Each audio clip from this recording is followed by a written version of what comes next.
Ladies and gentlemen, welcome back down under the mat. We are here in Madison Square Garage around the pool table of relevancy.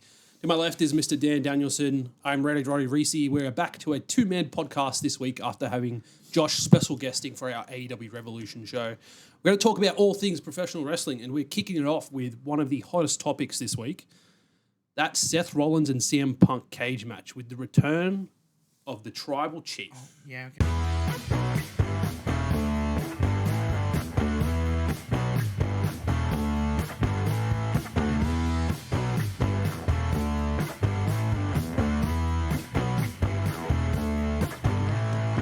Acknowledge. OTC is back. Acknowledge Roman Reigns. What a fantastic cage match to close off Raw this week.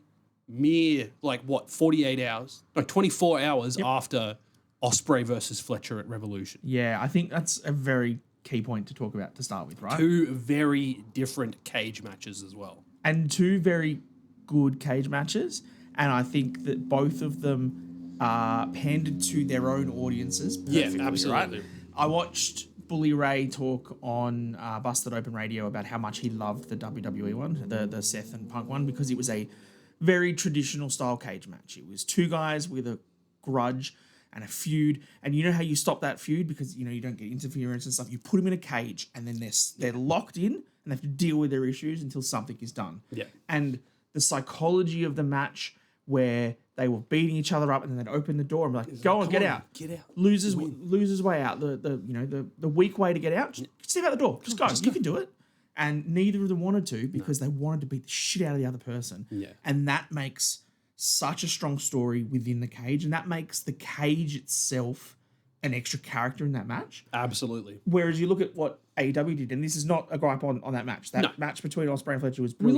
We loved it. You have your thumbtacks, you have your other spots, you have people coming into the cage, you have didn't they whack him with barbed wire baseball bat? Yeah, all that sort of stuff. Like they put gimmicks and different things into the match that I don't think you necessarily needed. And the fact that they both bladed, there's blood literally everywhere, right? Yeah. It was a fantastic match. The Spanish Fly off the top was brilliant. All of the psychology between those two guys was the same kind of thing. But it showed really clearly the way AEW books their grudge match feuds is blood, violence, gore, incredible finishes in massive things. Like you go back to the Swerve Hangman one, right? Like that was brutal. There was a cinder block in there. There was a syringe. Like it was a lot, but it was great. Seth and Punk, just psychology. Doesn't need all that extra stuff. And I think that's what Bully said as well, was that it felt very old school. It felt old school. It made the cage the character. It didn't throw too much stuff at it. Yeah. And we are definitely known here on this podcast to shit on AEW for often having matches where there's 14,000 pile drivers and 17 finishes and they all get kicked out of. They did it a lot in this match. And I think this is probably that one time where we'll be like, we'll forgive you that Punk hit Seth with two stomps and he kicked out. Seth hit Punk with a GTS and he kicked out. That's the thing. They're using each other's finishes, so it doesn't... It's not quite as strong as if I did it. It's not quite the same. I think this was it was a brilliant match.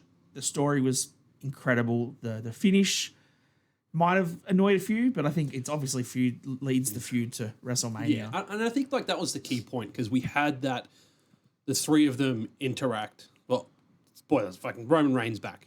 Yes. We hadn't quite touched on that yet, but we had those three interact at the Royal Rumble and we thought that's the trajectory is WrestleMania, and that's what's happening. Those three main eventing night one.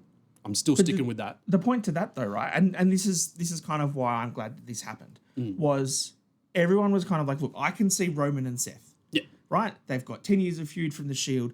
Seth cost Roman last year at WrestleMania to beat Cody. There's been story the whole time, right? Punk kind of felt tacked on. Yeah. Yes, he's got the favor. Yes, he helped Roman at Survivor Series. Yes, he's a Paul Heyman guy, and Heyman's with, the wise man to the Tribal Chief now. But it was never quite tied in. Yeah. Yes, Punk eliminated them both at the Rumble, but that's not enough for a main event feud at Mania. Now you see what happens at the end of this match. Punk beat Seth on the Raw debut on Netflix. So Punk was 1-0. Punk probably could have won this match. Oh, absolutely. Cost because Roman Reigns cost him the match. So Seth wins because of Roman, which costs CM Punk. So Roman's now cost me a match. Yes. B, Heyman was checking on me because he's a Paul Heyman guy. And that was like, once Roman had beat the shit out of Seth and given him a Curb stomp. It's not a good day. A curb stomp, which all three members of the Shield did a stirb comp. Twice in a row. Oh, this is too good. Do you want me to? You just talk about what you want to talk about, but stop, and I'll say curb stomp for you. Yeah. Okay. Within 24 hours, all three members of the Shield did it. Oh, did Moxley do one too? Moxley did one in the Revolution match against. Oh, he did. Yeah, you're right. And yeah, the way that like Reigns had taken out Seth on the outside and then saw it, and just the cheekiest grin on his face, like, all right, I'll go get you two. Yeah. This is now properly intertwined all three. Yeah, and that gives CM Punk the fuel to his fire to now go after Reigns as well as Rollins. Yep. And I think this clearly will. Yeah, this is your assumedly. I mean, maybe it's I'm calling it. It's going to be main event night one. There is no chance in hell with what they're doing with Jay and Gunther at the moment. No. That match is nowhere. That's opening. And I no disrespect to the women, unless like the next few weeks of Rhea, Bianca, and Io are absolutely insane. I don't know if they will quite reach the heights that like Becky, Ronda, Charlotte did to get that main event spot. I popped real hard for Io on this Raw. We'll talk about that in a minute. So good. I think you're probably right. I think this is the night one main event. Yeah. We still don't know what this favour is, right? The favour is still sitting over the top of this whole feud. No one knows what's happening. A lot of people have been bringing it up, and I feel like with Paul Heyman's comments from Impulsive a few months back, and the fact that he's not booking like 6-12 months ahead, he's booking years in advance. Yep. I don't feel like this Punk favour comes into play until very late this year or next year at the earliest. I think it doesn't need to come in favour now, right? Yeah. You can dangle that thread for a while and keep people interested. It's just a carrot to get people interested. You've got Roman on the European tour, so he's on TV for the next couple of weeks. You've got Punk on the European tour. You've got Seth on the tour, so that's going to happen. I mean, the talk online is that maybe the favour is that the winner of this match gets added to the Cody match night 2. I don't want to see it because we did that last year. It's the same story. I don't feel like why would CM Punk's favour be to potentially give Seth and Roman a chance to get into that match? It doesn't make sense. It's an interesting theory that's coming out, but yeah, as soon as I read that, I was like, that just doesn't make sense. Yeah. I mean, just all flowers to these two guys. Whether or not the backstage heat between Seth and Punk is real, it probably is. They might not like each other. Yeah. God damn, they work well together. I wonder if they've somewhat mended bridges for business sake. I think they're both businessmen, 100%. Yeah. Like Punk, his first promo when he came back, I'm not here to make friends, I'm here to make money. That is a very clear statement that, look, I'll do what I have to do. Whatever's best for business. If it's me and Seth feuding, we'll do it. It's fine. That stalling suplex off the top of the cage. Oh, what a spot. Crazy, dude. This was brilliant. This was a huge finish to Raw. You get Roman back. You got all this stuff going. I'm super pumped for how this storyline goes forward. They need to keep the adrenaline on it and they need to keep pushing it. And that'll then now take me to the women's part. This is something that, again, kind of like Punk in that we had Bianca win the Chamber. You had Io surprisingly win the title on Raw the other week, and then Rhea was out. Still not like, okay, we're going to have Io and Bianca, but Rhea kind of feels tacked in. This doesn't quite work for me. Yeah. And then this promo tonight on Raw, where you've got, they're both Io's out there, and then they both come out and interrupt her. And then you've got them standing face to face. And Rhea is essentially just yelling at Bianca, like, you never wanted me anyway. It was your fault. I could have beaten you. Yeah. And then he goes like, hang on a minute, I'm the champion. And then Rhea shoves her out of the way. Like, shut up, we're talking. Yeah. Okay, big kids are talking here, Io. And then, Bianca gets into her face, and then Rhea's like, well, you were always hiding behind Jade anyway, blah, blah, blah. And then Io comes up again. He's like, all right, and then Bianca's like, no, you hang out of the way. The pop that I got when Io just got really mad, like this cranky little smurf in the background, like, no, I'm the champion, it's me. Separated them and then they smacked to Rhea, which looked really good. But then I feel like she gave Bianca a little something extra when she slapped Bianca. Yeah. Unless it was just Bianca selling, but it looked like that was a little more of a stiff slap. But I love the way that Rhea and Bianca didn't react, in the sense that, like, they didn't fight back, they didn't punch on, they were just like holy shit. Don't underestimate Io. It is not a good day for me today. Don't underestimate Io. I mean, I think that people thought she was tacked on, and look, I'm pretty sure I even said it, that she's tacked onto this third this 3-way match to take the pin. Yeah. I think she's proving a point now that this may not necessarily be the case. I still think it is. I really hope she doesn't lose that title at WrestleMania. It's going to suck for her to be a bit of a transitional champion. Well, we've talked about it before with the Bianca streak, per se, right? The fact that she hasn't lost. She did lose 2019. She was in a battle royal or whatever. There was a women's battle royal and she didn't win it. Yeah, So technically she didn't lose, but she didn't win. Yeah. But then she's won 4 or 5 WrestleMania matches in a row. Yes. Maybe it wasn't 2019, it was before that, whatever. So she's technically undefeated at Mania. But like we said before, Undertaker's streak was not a streak until it was like 10-0. Yeah. And we're currently like, I think 5 for Bianca. For Bianca.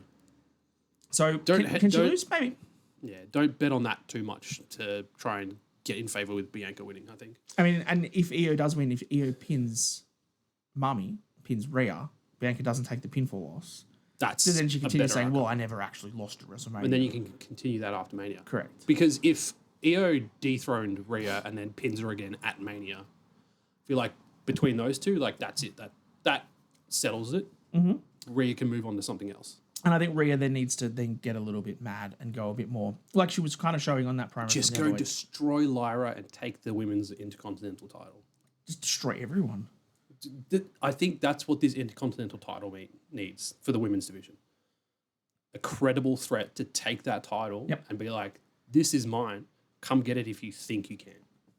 Yes. And I feel like that's exactly what Mummy could do. And you're doing the opposite on SmackDown with the women's US title. Yeah. Chelsea's kind of like the smart-ass heel that gets away with it all the time, which is fine. I like that story. All the time.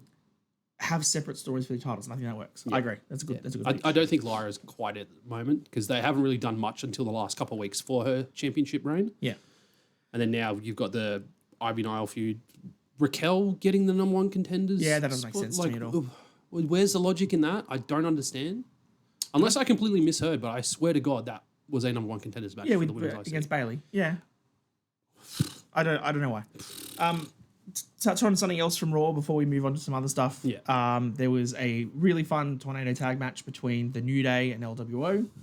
It was a pretty good match. It really was a fun match, and I think this hopefully leads to some form of like we've booked for a while the SmackDown tag team division having a 5, 6, 7, 13 team. The Raw scene's got nothing moving into Mania, and it's kind of concerning. But that's what I think this needs to start to be. Yeah. You can have your LWO, you can have your New Day, you can have your War Raiders, you can have your, I don't know, your Lucha Brothers maybe, because hints on SmackDown that someone's showing up, to get a multi-man tag match.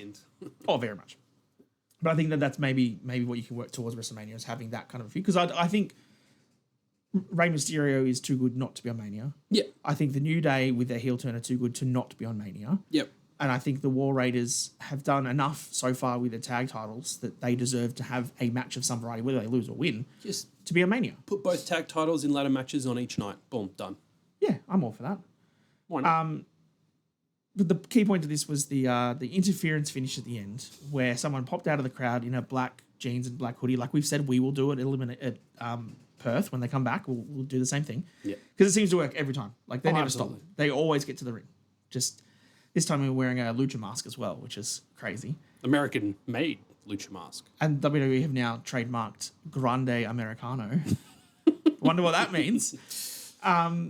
This was fantastic. A stalling German suplex on Rey Mysterio, causing obviously New Day to then get the win. My favourite part of all this segment was the backstage with Kathy Kelly. When she pulls aside Chad Gable and says, "All right, Chad. It's clearly you. It was you. Stop lying." And Chad's like, "I don't know what you're talking about." And she's like, "Look, someone about your height, your stature, wearing the same thing that you're wearing, was out there in a mask interfering with luchadors. Yep. It was you." And he's like, I don't know. No, it wasn't me. That's absolutely unfounded. How could you? And then right in the background, security guards and the masked assailant. Perfect. So well done. I giggled my ass off when I saw the guy in the background. I was like, that is so funny. It's so perfectly done. And do it. Great way to book it. Do it a couple of times. Do it next week where Chad comes out again in the mask and interferes, and then you get somebody else pulled from the crowd or whatever. Like just keep the story going, because I've heard someone on the internet, I don't know where it was, but I saw a theory that what Chad's secret weapon, obviously he's gone to Mexico to get a secret weapon to beat the luchadors, which was the box, which seems to have been this Grande Americano mask. I've seen a theory that that's not enough for Chad to beat Ray. Okay. And he needs to go a step further and learn more about the lucha arts. And so he's going to get someone to train him and a sensei to teach him so that he can finally beat Ray. Okay. And that It's Dom. is El Generico. Oh, El Generico. Because he's back. Sami Zayn is written off TV, Indefinitely. right? This could work. You could bring back El Generico because you're already doing the bait Why and am I switch. so hyped? I've literally never seen El Generico in my But life. you're doing this bait and switch now where Chad's like, it's not me, it's a totally different person. Don't you talking Genius. about? You That's get El so Generico to smart. come back and you're like, that's Sami Zayn. And he's like, no, I'm not. I'm El Generico. It's a And totally you could different do person. like the Mr. America Hulk Hogan thing that they did with the lie detector test in the ring. Amazing. Book it for me. Oh, I amazing. mean, Love it. I can't look. I don't want to see Sami Zayn versus Karrion Kross. I don't see him in a proper feud or a title feud or anything going to Mania. Could that really pop a large portion of the crowd? Absolutely. Have Chad Gable and El Generico In a tag against match. Rey Mysterio and Dragon Lee? Yes, I would see that match. So please do it. Look, that sounds amazing. Shall we divert over to SmackDown now? And then we'll touch on Roadblock before we cover a lot of news in the wrestling world this week. Yeah. I mean, yeah, my only notes from Raw really was that EO stuff and then, yeah. Yeah, apart from that, not a lot of interest happened. No. Finn's got a number one contender match. Oh, no. He's got a title match against Bron Breakker for the IC title next week. That'd be a on great Raw. match in Europe. Great match, especially Finn being a European in Europe. Yep. Boom, done. I don't think a lot of other interesting stuff happened on Raw. So Not that I can remember. moving to SmackDown, opening the night, LA Night. Boo. You meant to say yeah. Oh, I don't C Escobar C. I don't care. Yeah, look, it was good to get the crowd going because, like, no matter where LA goes, he always gets a good pop. But yeah, just like this segment felt so flat, and then Jimmy came out, and I was like, oh, here we go. We're finally getting Jimmy going for Yeah, the US title. that I like. No, then the Bloodline came out. And then a 6-man tag was booked. And then, Braun came out to save Jimmy in LA, and then, 6-man tag. Look, it was And fine. we're doing Jacob Fatu and Braun Strowman still, and I think that's a waste of Jacob at WrestleMania. absolutely. I think it's good. This rumored Jacob and Solo match doesn't appear to be manifesting at all whatsoever. Yeah, but maybe it doesn't need to yet. No, I don't think it does. Everyone had that on their match card predictions for WrestleMania. Well, I think the Just problem- nothing's happening. The problem you have with that is that if it's Solo and Jacob at Mania, Solo has to lose. Yeah, And Solo has looked so weak in the last few months because he keeps eating pins. You can't. I don't think you can feed him to Jacob right now. So feeding Braun to Jacob, fine, because that's a huge match for him and he gets a big spot and they can do the way that he's putting him through barricades and tables and everything. Like you can give them a no DQ street fight, whatever, so you can get everybody involved and Jacob can do some ridiculous spots and flipping senton off the crowd or something.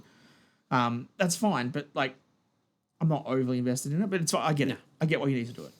I guess my gripe with the LA Knight starting was kind of like, it's fine, I get it. It seems like WWE are starting to fall into a comfortable pattern of Jay opens Raw because crowd loves Jay, LA Knight opens SmackDown because crowd loves LA Knight, and you just get the crowd up to start with. yeah. I guess it works. It's going to get old pretty quickly. That's my problem. And every time when you start Raw with Jay in the crowd and does the yeeting And thing. it's 10 minutes of yeeting. But for the people in the arena, brilliant. It's I'm amazing. sure if we were there, so we'd be pumped. having so much fun. But when I say that, I'm like, cool, I can skip 10 minutes on Netflix and wait for the actual show to start. Yeah. Your point with Jimmy. I really hope this leads to Jimmy getting a US title shot at Mania. Yeah. I'd love to see him do it. What I would love to see is that being a night one match, right? So night one at some point, it's LA versus what you're whatever. cooking up. Jimmy wins. Jimmy gets the US title. And then the opener for night two is Gunther versus Jay. Jay wins. Everyone starts eating. Jimmy comes out with the title. The confetti everywhere. There you With go. both of them with their titles. I can see it. That's see a it great way happening. to start WrestleMania night too. Yep. I'm happy with that. Moving on to other happenings on SmackDown. Charlotte versus B-Fab. Expected result, but we got Tiffany Stratton coming out to help. And we had a massive brawl. Yep. 2 huge, prettiest moonsaults ever. One off the top rope and then one off the Titantron Yeah, at that the was pretty entrance. sick. Which they brawled into the backstage and then came back out in the next segment, which was Miz TV, which essentially nothing happened. So it was good that they had that lead into Miz TV because that got the crowd hot. And Yes. then Miz TV was over nice and quick. I think this is a really good way to show a different side of Tiffy, and I hope that it continues in the lead up to WrestleMania, because we can't just have Tiffy be her usual self in the build up. Yeah, we need to have a different, more aggressive side of Tiffy to make us think that she's gonna stand a chance against Charlotte. Because at this stage, I'm just like, this is just to give Charlotte another championship. I really don't want that to happen. Agree. I think one thing they also need to look at doing is talk to the costume department and make sure that they look different, because They look different shades of pink. That was it. they were both in pink. They both have long blonde hair. They were both hitting moonsaults. Like, it just, like, if you were just looking casually away from the TV or like on your phone watching as it was, you couldn't tell who was Charlotte, who was Tiffy. No idea. It happens on, like football games when they wear like the both teams' home jerseys and it's like you're clashing and I can't tell who's who. Yeah. This is what this seemed like. So hopefully learn down the track. I mean, you're in Europe for a couple of weeks. You've hopefully bought a few different pairs of trunks. Yeah. Okay. But Plan ahead. have one of them in red. One of Have them production meetings. That's what they're for. in white. That's a good point. Good point. I can't really argue that one either. But look, the brawl, like I said, the brawl was great. It added some depth to this feud, which is good. And it draws it along a bit longer, I think. Because, the match itself is inevitable. I think the loss for Tiffy is inevitable as well. It's unfortunate, but let's make something out of it. if Tiffy wins, I'll be chuffed. But I'm just expecting her to lose. Tiffy time. Touching on Miz TV, Cody came out, didn't get his second woe in because Miz interrupted, and he got swiftly taken out with a crossroads. And then he had to shill to the crowd, would take his jacket off for about 20 seconds because he couldn't get the zipper working. Oh, I didn't even notice. I've watched that segment twice and I didn't even Cody notice. turns around for a while and he's like, it feels like he's taking way too long to take his jacket off. I'm like, just leave your jacket on, bro. What are you doing? Barcelona Nightmare. It's merch. Okay. Barcelona? Yeah, it was Barcelona Nightmare because they're in Spain. okay. This crowd, though, Hot all crowd.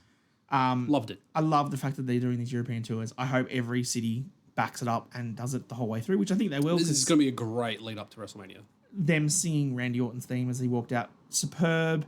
The woeing, the un, dos, so much fun. Like, look, the crowd's great. I'm very glad that they're doing this stuff in Europe.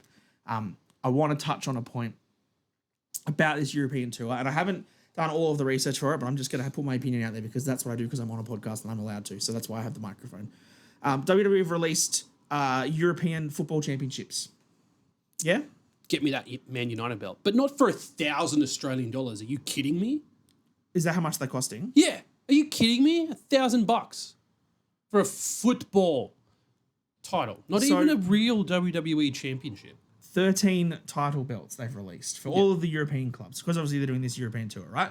So you got Paris Saint-Germain, France, Juventus, Italy, Inter Milan, AC Milan, also Italy, Celtic is Scotland, Rangers is Scotland, Dortmund is Germany, Chelsea, Tottenham, Aston Villa. Oh, I'm an Aston Villa fan. Maybe I can get it. Weird that they're on that list, but okay.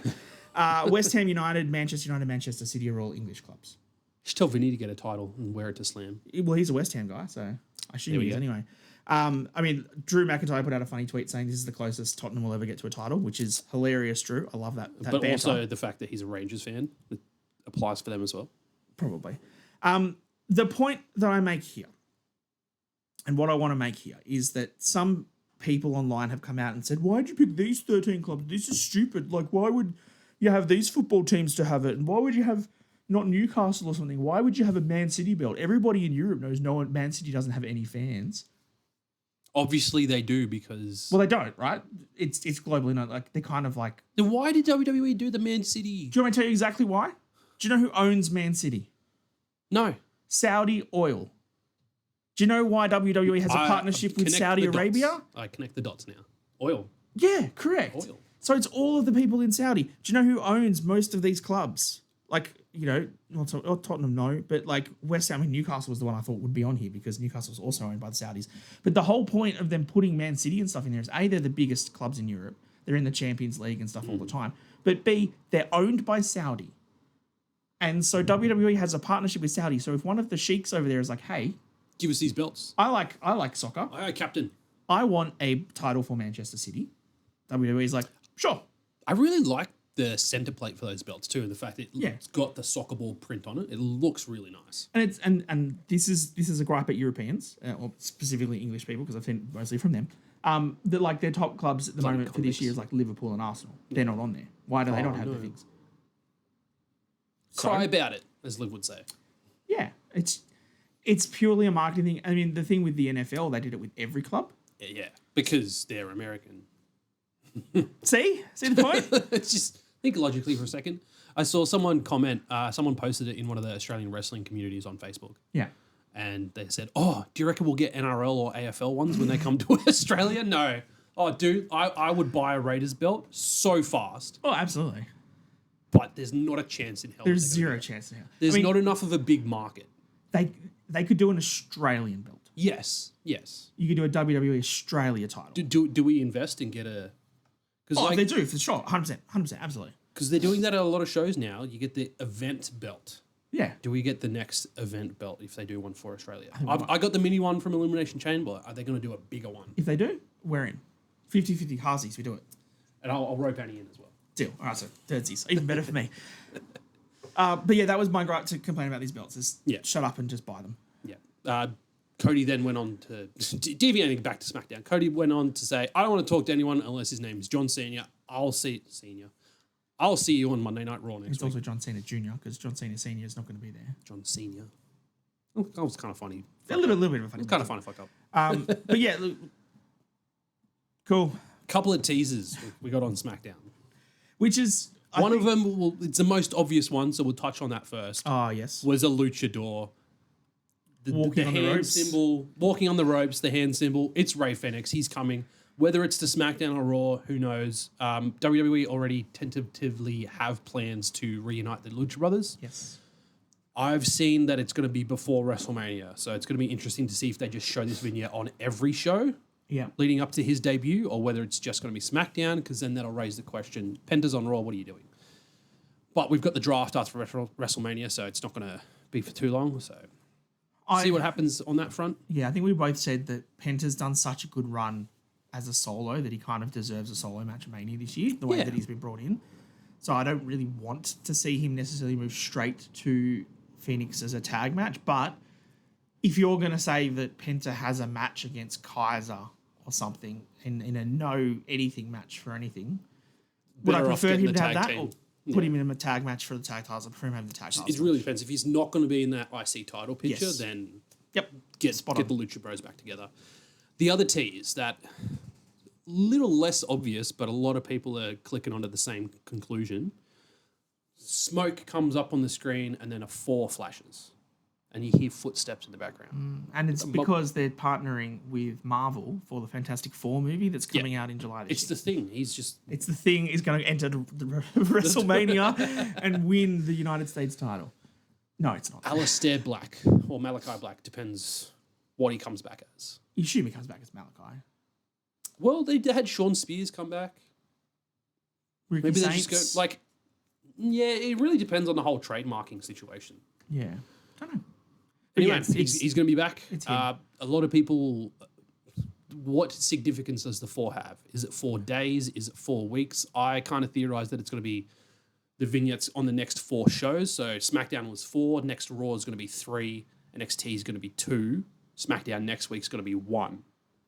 Or is he the 4th member of the Judgment Day? I really hope it's not that. Huh? I hope it's Dom something... wants a new member. I hope it's something completely out of left field. Don't bring Aleister Black to put him in the Judgment Day. Come on, guys. I also pray. What a cop-out. Dear Triple H and whoever from WWE is booking Aleister Black when he returns, for the love of God and everything holy. Oh, give his old music back. Please return him with his music. And the entrance. Please. I don't want Those were good times, don't Def Rebel him, okay? Those were good Please. times. Surely you've got the old music. It was one of the best entrances in all of wrestling. Yeah. Please let him use it. No man is ever truly good. No man is ever truly evil. It was so good. Just please let him have it. So, loved it. A couple last things to touch on for SmackDown. Well, the other thing that we're talking about people possibly coming in, there's rumours going around the internet. Jeff Cobb. Yes, Jeff Cobb. You did mention from this. New Japan. Hasn't signed. There's nothing official as yet, but he's like 42. And I think He's 42. Jeff Cobb's 42. I didn't realise he was that old. A couple of years ago, he declined an AEW offer because he was living in Japan. He liked New Japan. He wanted to stay. Yeah, okay. But I think 42 is about the age where you realize, hey, if I'm going to sign a multi-million-dollar deal for someone, now's about the time I have to do it. Yeah. So there's strong rumors, maybe not pre-Mania, but post-Mania, that Jeff Cobb comes across. Okay. And I would love to see him come across to WWE and have some big meaty men matches with like Bronson Reed when he gets back. Could you imagine the size of that match? That would be humongous. Titanic. I'd love that. And that unfortunately probably leads to you think that there's going to be some more releases post-Mania from WWE, because if we're going to bring in Phoenix and Black, look what happened this year with the draft. We had people drafted and then got released like a month or two later. Yeah. It has to happen. You can't have this much talent on your roster and everybody get TV time. So I like the ideas of bringing these people in, but it worries me a little bit that, maybe an Apollo Crews gets cut. What a shame. Still think about Akira Tozawa, man. How has this guy lasted that long? He's attached himself to the hip of Otis, and everybody loves Otis. So that's why he's still here. We had Gunther show up on SmackDown. We did. He said that he's doing a little bit of an open challenge type situation, and he heard about a kid that was from Spain. Great touch. Such a good touch. Axiom comes out. I popped for this because I had no idea. I watched SmackDown very delayed yesterday because it was on like 6 a.m. our time. I watched it very delayed the day after. We watched it this morning before recording. So I had not had this spoiled, which I was really happy about. Yeah. And to have him come out, I was like, hell yeah, he gets a match on SmackDown in his home country. Like, amazing. And they put on a really good performance against Gunther. He was great. And that's the kind of matches I love seeing Gunther have. Those little guys that just like get under him. Yep, throw him around. I think that's why we were all so invested in the Gable matches, because Gable was a bit smaller, but he could also move and work for Gunther, but then had the strength to like suplex and power on him. That's why I think we all really wanted Gable to win. And I think Axiom showed again that kind of template match that you have with Gunther is you have the little guy, you have him bump for a bit, you make some really big moves, and then Gunther just destroys him. Powerbomb, clothesline, powerbomb, and that was it. But it was really good for Axiom to have that, especially after facing the Hardys on NXT this week. Yeah, that's pretty crazy. Amazing week for Axiom. Touching on the main event before we move on to Roadblock and quickly cover that. Yep. Street Profits are finally tag team champions again. 5 years later. Because they won it in the pandemic. In the pandemic era, dude. Like, why has it been that long? I don't understand. Can I ask you why? What depth of character have the Street Profits had? But they've been developing them.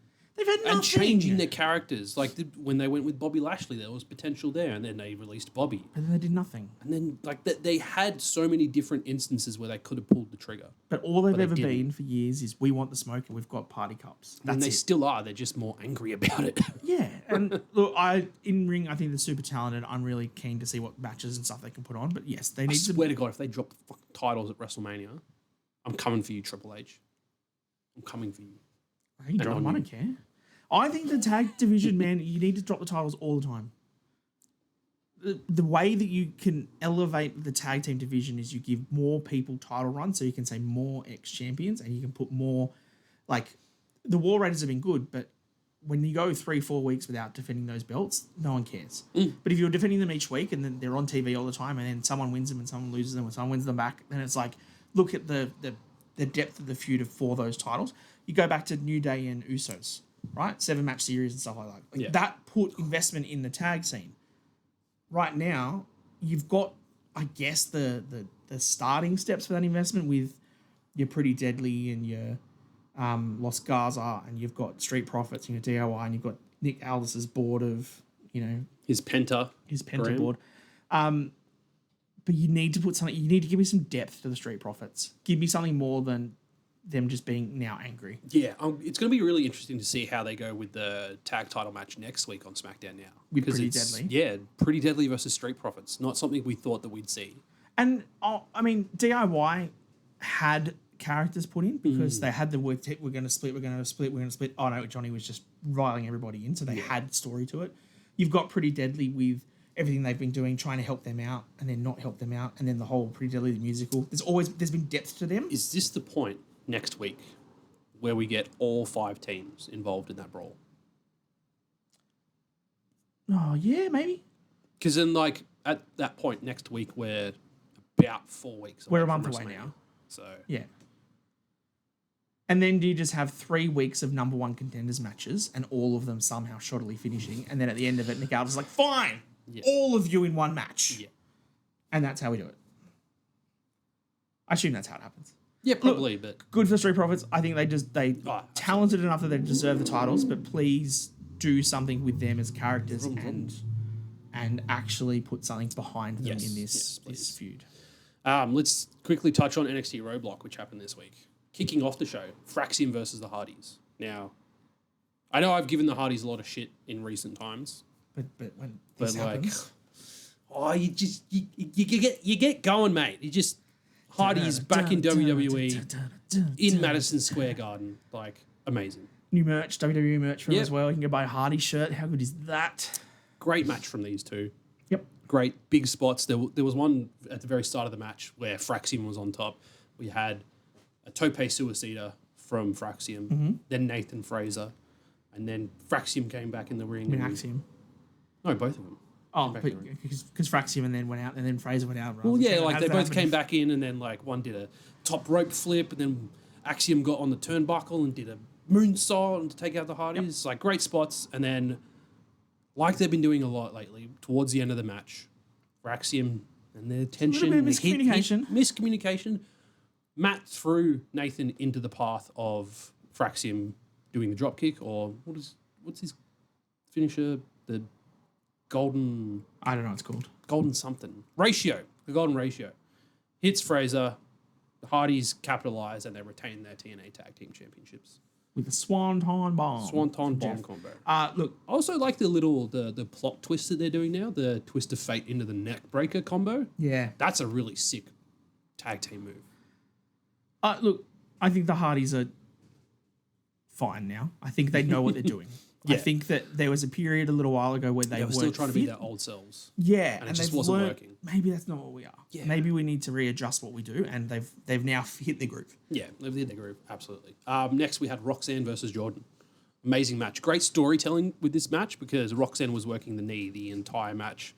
Anytime Jordan would try and get up to do a big power move, that knee she'd buckle under it. Yep. She went to do a springboard, buckled under it, and then Roxanne took advantage again. But we had Jordan come out on top. I feel like this is it for Roxanne in NXT. There's nothing else for her to do. This is her putting people over on the way out, for sure. Yeah, absolutely. Just call her up to the main roster. Give her Bayley at WrestleMania. Just do it. Get her off NXT. She's at that level now where she's had enough exposure to the main roster audience. They'll take her on board. Yep, agree. Oba Femi versus Moose. Just the way that he walks. It's just swagger. Swagger, it's great. And then Moose. Moose does something very similar as well. What I said to you when we were watching this before was, I don't remember Obafemi. I mean, Obafemi's a big man. He's a very large human being. But the backstage thing between him and Undertaker, I was it made you realise like how Undertaker was booked as like 7 foot tall, and Oba's like almost as big as him. And I was like, is Undertaker getting shorter? Your spine compresses as you get older. But I think it's also now proves that like Undertaker wasn't 7 foot tall. He was like 6'9.5" maybe. Probably. And the hood is what made him so much taller. I feel like our new pop. We've also got the Doctor of Thugonomics too. So there was reason that was purchased. Yeah. But this was I think this was big meaty men slapping man meat. I can't stand Booker T. That's all it was. And the fact that he was like no bread, no water, just me. The fact that he was just like big power moves, like someone does a.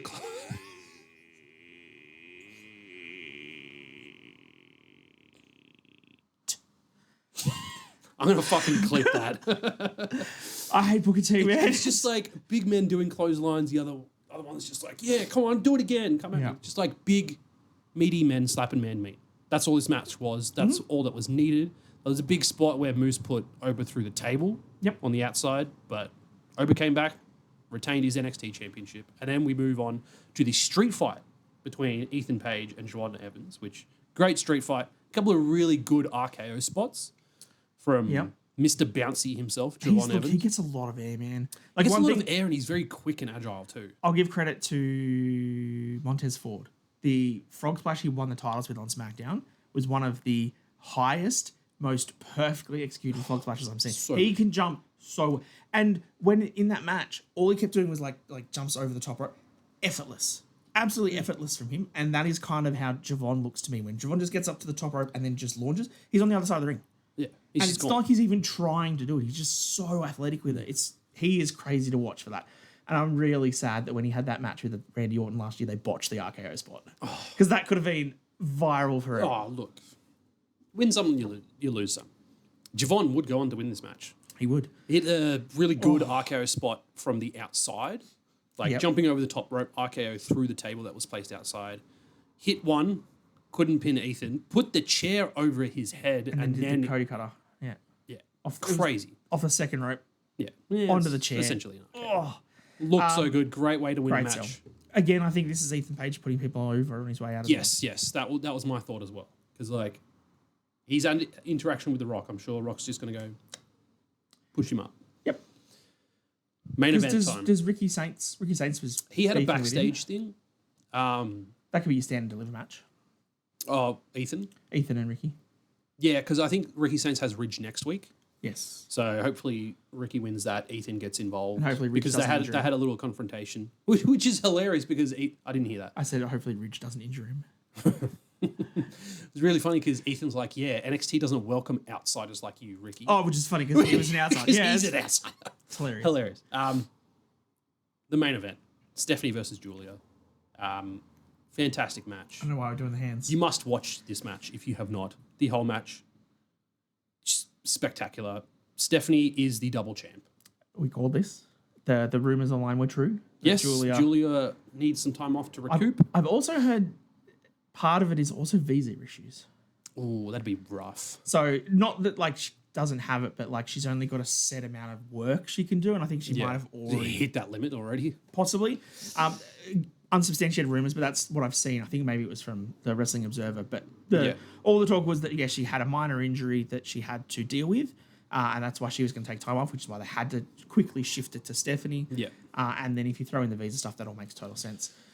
Stephanie had a thing last week with Bubba on Busted Open, and how much she's learning her English and stuff. I think I talked about in last week's podcast. Yeah, doing very similar to what Julia's doing, taking consistent lessons. So to try much and effort get from over her, the top. and I'm so glad that she's got that opportunity now to lead NXT. Yeah. Because she's brilliant. She is getting 10 times better week after week. And like we've said, with Roxanne probably moving up, Jordan probably needs a feud at some point. So maybe Jordan can go against Stephanie for the titles. That's my next question. You've got Jada Parker that's still sitting around. You've got Kalani Jordan, who lost her title a while ago. There's a bunch of women in there that you could have really good matches with Stephanie with.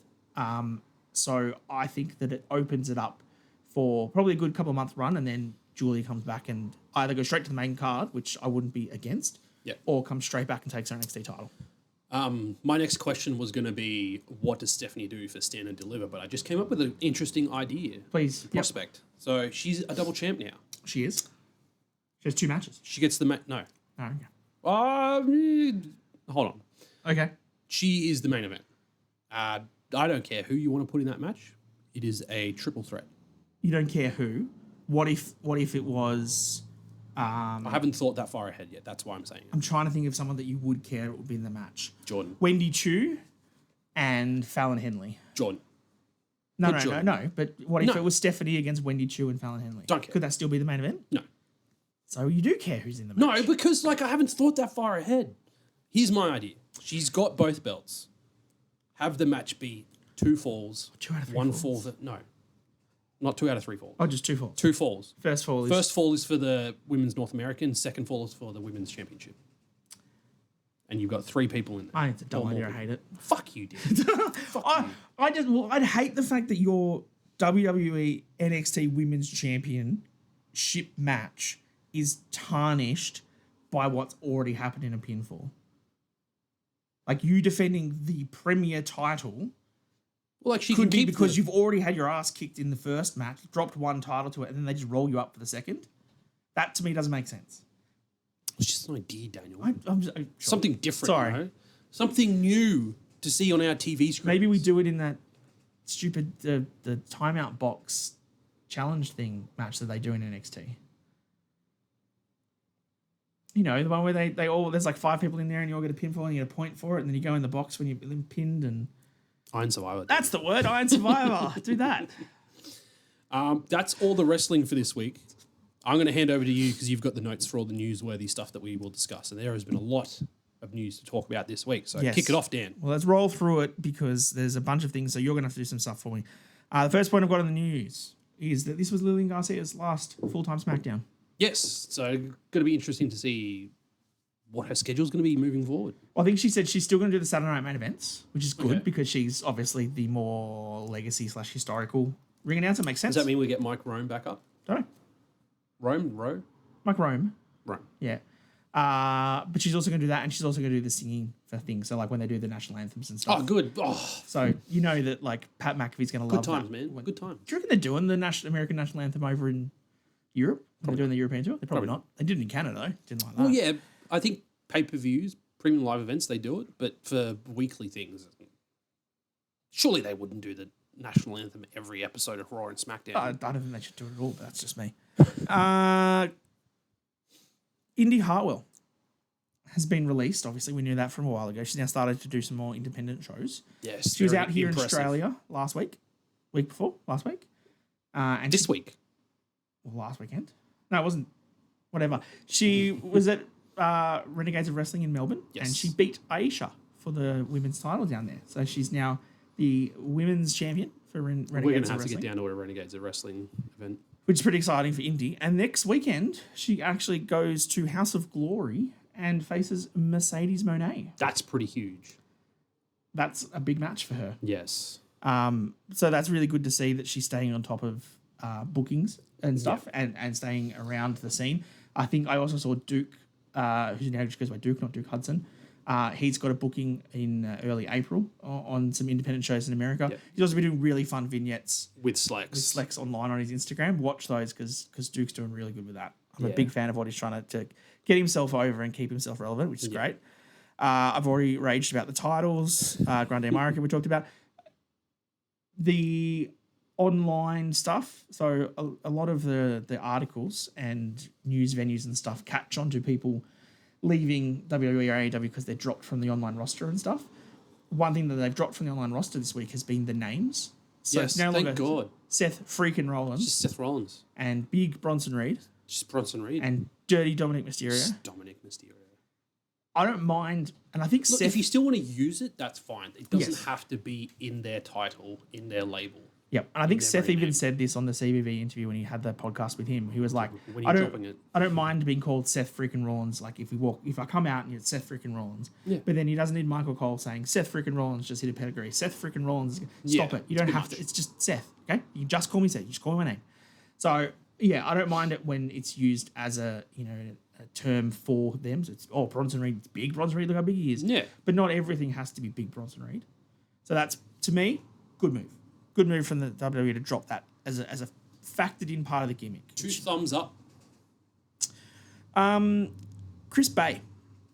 You've got yes. the details on this one. I So don't let's have the a- card up, but I've got the picture of the wrestlers who will be attending. So obviously Chris Bay had a neck injury. Spinal injury, which is caused partial paralysis. Yeah, a He's- while ago. And he was obviously a TNA wrestler. He's been around a long time in the wrestling business. A lot of people know him. So they're doing some fundraising stuff for him, which is fantastic that everyone's trying to get behind him for that. There is a fundraising event. And the reason that this triggered me to have a chat about it was that the match that I saw pop up was Karrion Kross against Alex Hammerstone. And I was like, damn. Holy shit, that sounds That's like a pretty good great match. So let's on that note, let's quickly touch on who is on this card. So it's going to be Benefit for Bay, Sunday, March 23rd, American. So next weekend. Next weekend for us on the Monday. Front and center, Karrion Kross. And he's then flanked by Brian Cage. Jesus Christ. I'm having a hell of a day. Yep. Okay. Brian Cage, Yep. Swerve Strickland, and Leo Rush to Carrion's right. And Yep. to his left, we've got Johnny Nitro, Rhino, Yep. and Rich Swann. I love the fact that you've got WWE, TNA, and AEW wrestlers. Just like straight there, front and center. And I honestly have to give the shout out to this, I think, to Triple H and Yeah. the WWE. that now they're like, no, you guys go do what you want. Like Natty Neidhart is doing the Bloodsport match. Yeah, as Natty Neidhart. Yeah, WrestleMania weekend. WrestleMania weekend. So that'll be really good. Letting her go do independent stuff. Obviously, AEW's always done it, but Mercedes is doing House of Glory next weekend. Yeah. Like, that's really fun. I'm really glad when the big companies understand that they're not here to squash the independents. They're here to help bring the independents up. Yeah. And if you send, Karrion's not doing anything on SmackDown right now or Raw right now. He's not doing matches. Let him go have a match with Hammerstone. And then you're going to get a whole bunch of people go see a WWE star, and then they might like what his wrestling does, and they might like the match. Then they'll turn into a Raw on the weekend. Same as AEW, same as TNW. Yeah, exactly. It's smart business, man. I really enjoy it. And the fact that it's for a good cause Yes. for Chris Bay is even better. So we've also got the Rascals on that card. We've got Ace Austin, Frankie Kazarian, Top Dollar. There are some other, I'm sure, notable wrestlers there that I'm not familiar with. So if you know, drop in the comments who else is going to be attending that Benefit for Bay event next weekend, and let us know. But Yep. if that's on streaming somewhere, Hopefully on YouTube or we something. might have to get it. Last 2 points that I wanted to bring up. The Hall of Fame class Yes. has expanded once again for Has this it? year. It has. Did I miss an announcement this week? You maybe did. I don't know. So If we've it's got Lex Luger, we've already talked about him. no, it's not. Okay. So we know we've got Papa H, Fuck, who did I miss? Michelle McCool, Lex Luger. Yeah. And now they've formally announced that the natural disasters Oh, okay. are going into the Hall of Fame. Why have I not heard about this yet? Because I don't think WWE have said it, but is it Earthquake who's still alive? I don't know. I'm pretty sure it's Earthquake who's still alive. Was Yeah. the one who tweeted out said it's a great honor. I'm really glad. I can't wait to go accept this on behalf of. I wonder my if he teammates and dropped the stuff. news a little too early. Maybe. I kind of hope he comes, through the Hall of Thing as Shockmaster. Shockmaster or whatever, and just falls through with his helmet falling off. Because that's hilarious. But yeah, they've now been officially announced. Okay, as, that's as good. That's Hall. good. They were heavily rumored, so it's good that that's announced. And the last thing to talk about is something that is going positive to, thing, It's right? going to annoy me because I don't have enough time as it stands to watch all of the wrestling that's currently on the TV. I haven't had the chance to watch Evolve or I haven't watched LFG this or week's anything like one. that yet. Yeah. Which, I mean, to be fair, the clips I've seen online of LFG look really interesting. Like the way that Bully and Taker and stuff are talking to getting that insight from those wrestlers where they're being really candid with the rookies, Yeah. being like, this is what you should do. And like the clip that I saw with like the chick walking up to Undertaker's like, hey, can I use the Hell's Gate? And he's like, I'm sorry, what? You've never had a match before and you want to use my finisher? Go away. Like, Man, nah. nah. Nah. Hi, Undertaker, nice to meet you. Can I use the it's just a tombstone? triangle chokehold. It's not I know, but you don't go. his move. You don't go and ask him to use the Hell's Gate on the first time you meet the guy. If that, I It's probably don't just know. TV, but if she has mixed martial arts background, Yeah, it's just a it is triangle a triangle chokehold. choke. Yeah, Just use it. yeah. You don't have to call it the Hell's Gate. But what I did want to talk about was the new show that's going to come out that I'm probably going to have to watch because the list of people on it is insane. Oh yes. Stephanie's Places. Oh dude, this is gonna be so good. So I mean, I've been a fan of Stephanie McMahon since Some certain enhancements. a long time ago. Since probably about the point when Triple H was becoming a really big fan of Stephanie McMahon as well. Yeah. But the fact that she's got such a good brain for the business, and She really does. She's been around for so long, and she's probably seen more than a lot of people ever will. And I feel like she's a very great, like, positive character to be around as well. Yes. Like all the videos that we see, she always seems fun and bubbly. Yeah. And having the insight of, seeing what her father did, what her brother did, what she did, what obviously Triple H has done now. Like, she's got such a big influential circle around her. Yeah. Having that experience and that trust of all the people around is going to mean that people are going to talk to her and open up a lot. So this Stephanie's Places show is like a 10 or 8 part series. So the first episode starts next week, or the 26th, and it's the return of CM Punk. Right? Great. Great. Sign me up for that episode straight away. Look at clearly, the shirt. clearly I'm going to watch that. Yeah. Episode 2 is Cody Rhodes takes center stage. That's going to be a great one. Then you're going to have Rhea Ripley's Rise. Mummy's always on top, bitches. Episode 4, Stone Cold Rise Again. Episode 5, The Evolution of Charlotte Flair. We can skip that one. No, I'm joking. Actually, Well, yeah, I'll watch it. I feel like that'll peel back the layers for Charlotte, and we'll actually get to see like Ashley talk, not just Charlotte Flair talk. Yeah, I hope so. Episode 6, Roman Reigns and the Bloodline. That one, yeah, that's a picture of them all on the yacht that was circulating late last year. This is where it stemmed from. Yep. Episode 7, Pat McAfee Can't Be Stopped. Yeah, that's going to be good. Pat's always a great Pat's character to watch. interesting. Yeah, Pat's fun, entertaining. Episode 8, Digging Deep with The Undertaker. Episode 9. Are they going to talk about that, like, crucifixion spot in the ring where she was, like, hanging on the cross? Maybe. They're going to talk about his WrestleMania, they discuss his career and his own iconic moments in the Garden. Episode 9, Triple H's perfect entrance. Oh. So they're going to talk about... He's had a lot of big entrances. I wonder which one is the perfect one. And they look at the pageantry and spectacle that can only be found at WrestleMania. So just a straight up WrestleMania episode. Maybe. I don't know. So it's just her with Triple H. And then the last episode of the season, John Cena's final round. Stephanie meets up with John Cena as he reflects his incredible 20-plus year, gets a tour of his personal gym and sees how one of the most decorated superstars of all time stays on top of his game and winds down his incredible career.